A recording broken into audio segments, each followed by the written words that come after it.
Hey everyone, and welcome back to God of War. On this video, we're going to be doing the Fire of Reginn. Free the Dragon Reginn. Dragon Shrines destroyed, 0 of 3. The Dragon Reginn, brother of Fafnir and Otur. He's bound by these magic chains, but we should be able to free him if we break the 3 shrines.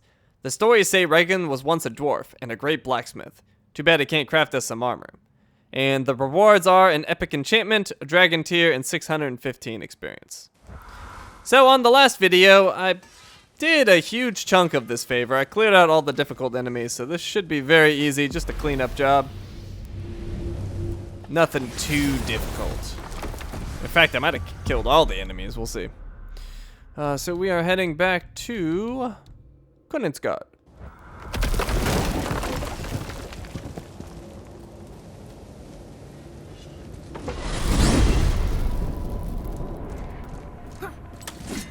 Mimir, why do you have Bifrost crystals in your eyes? A loving gift from the giants. Since I used to do so much traveling between realms, they thought it would be more convenient for me than having a crystal I could lose. Did it hurt? No, because I wisely fortified myself with 16 cups of Billow Maiden's ale. Got so inebriated I tried convincing the giants to put them in my nipples instead. Almost talked them into it too. Can you imagine? Mimir of the Bifrost teats. Those were the days. Ew. Okay, I'll stop now. That's amazing. Wow. Mimir's sight. When the giants trusted someone enough to help them travel the realms, they'd put Bifrost crystals in their eyes. Tyr had them, and so does Mimir.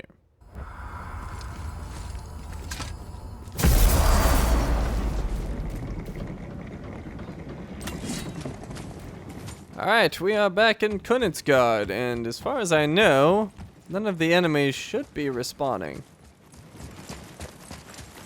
Do I need health? No, I'm good. Oh, that's right, I used the Mystic Gateway. Durr.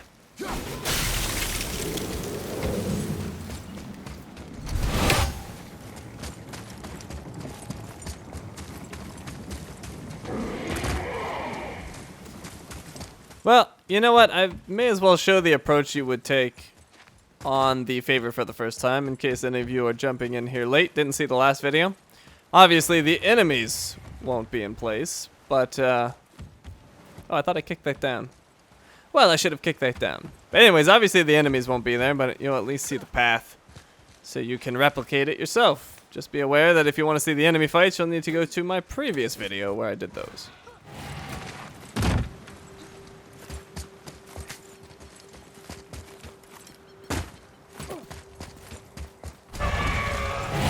So there's a dragon friend.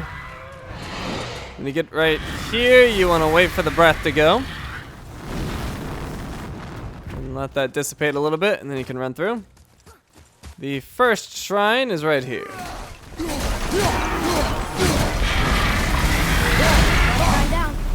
You'd think this dragon would be a bit more supportive, seeing how we're trying to free it. You would think they'd all be supportive, but no. They come after you. Alright, let's drop that on his head. And I guess we'll just kill them with runic attacks. Why not? It'll kill the shrine too.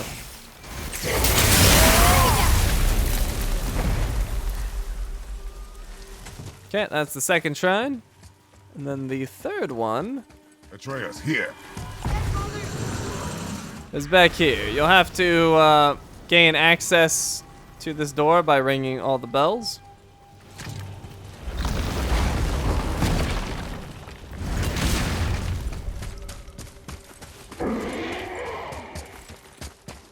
And there's some more fighting here, and we'll wrap around.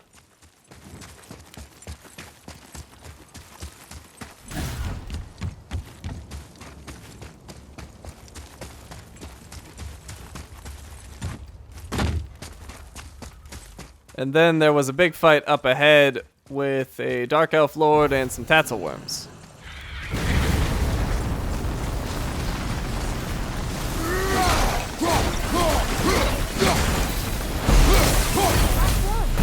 Let's go free him. Bye. Alright, return to the anchor, I think it said. Whatever this thing's called. Let's make sure he doesn't breathe on me. Should be good. Yes, sir.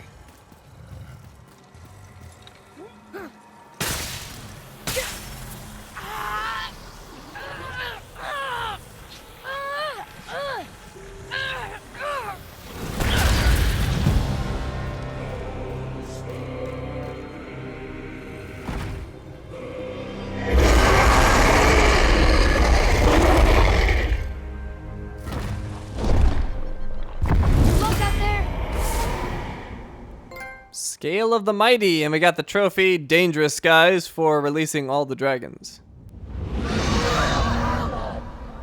And there he goes, flying under the World Serpent. This is an epic enchantment, high perk activation chance to grant a boost of strength and a burst of health when Kratos' health drops to a critical level. And that favor is complete. We got our dragon tier and our experience. And labor complete for freeing all of the dragons. Okay, so I've been thinking about it some. Oh, and we got bestiary update. Reginn. Reginn was captured by the Dwarf King and forced to act as sentry of Königsgard. He's not very good at it. There are monsters everywhere. I guess that's what happens when you force a dragon to stay in guard against his will. The Dwarf King must have wanted to capture these dragons for a different purpose. Alright, so I've been thinking about what to do with my amulet situation. And I think I've finally come to a resolution. I have an amulet that's an Easter egg. I may as well tell you. I don't know if I mentioned it earlier. It's the Infinity Gauntlet, basically. I don't know if it's actually called that, but it's definitely the Infinity Gauntlet. So I'm going to use that as my main amulet. I'm not a big fan of the stats or the effect. However, it does have enchantment slots, which means you can get way, way, way more stats than my current amulet. My current amulet has the awesome effect of slowing down time every time I do a last second dodge. However, I think the stats are going to be more useful to me. So that's what we're going to switch to. And we're going back to Brock's shop.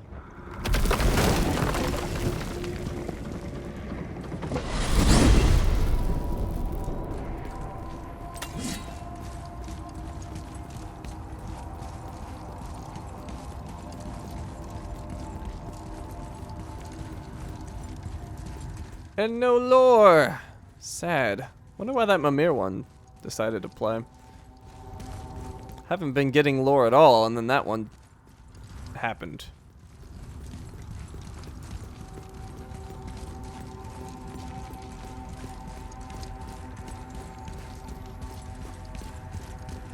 Where's my doorway?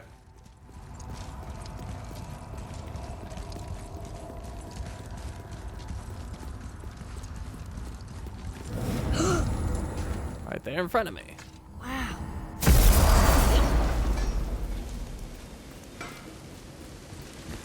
Alright, well, we may as well switch to it now. So, armor, amulet. The other one I was considering is Aegir's Protection, because it also has an enchantment slot. However, I don't think I'd really use its effect very often. I probably won't use this effect very often either. But I need to make it anyway to show you guys, because I can't just leave that Easter egg out. So that's the one we're going with. I'll put the enchantment in a second after I upgrade it. Sure, I'm open. So upgrade Talisman, Shattered Gauntlet of Ages.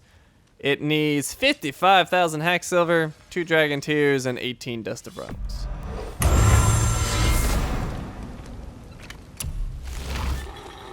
And to upgrade it again, I would need 1 more dragon tier, and I've got everything else. And 90,000 hack silver, that is not cheap. Where were we on that other? Alright, let's put some enchantments in this thing. So, what do we want? Could get the Axe Throw Mastery back in with Vitality. That's a thought. We could go with Runic and Vitality and get the Aura of Fire when health drops low. No interest in that. slight interest in this, and very low perk activation chance to grant Blessing of Cooldown. Probably skip on that. Strength and cooldown. Let's go with that. That's a good one. Well, I don't know. Is it better than these? Because this one, not this one. That one has strength and vitality. Oh, yeah. Okay, I think that's still the right choice. Strength and luck. That one's just cool. All right, that one increases the axe throws. I might put that one back in. That was the one I took out earlier. Let's see. Some of these blues are actually really good. That one's got strength and cooldown. Don't just assume that these blue ones are bad, because some of them are quite good. And passing up on them might be a bad decision. But yeah, I think the one I'll go with is the axe throwing one again.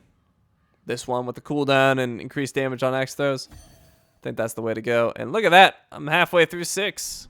Fantastic. All right, we are going to wrap things up right here. Thank you for watching, and I will see you next time.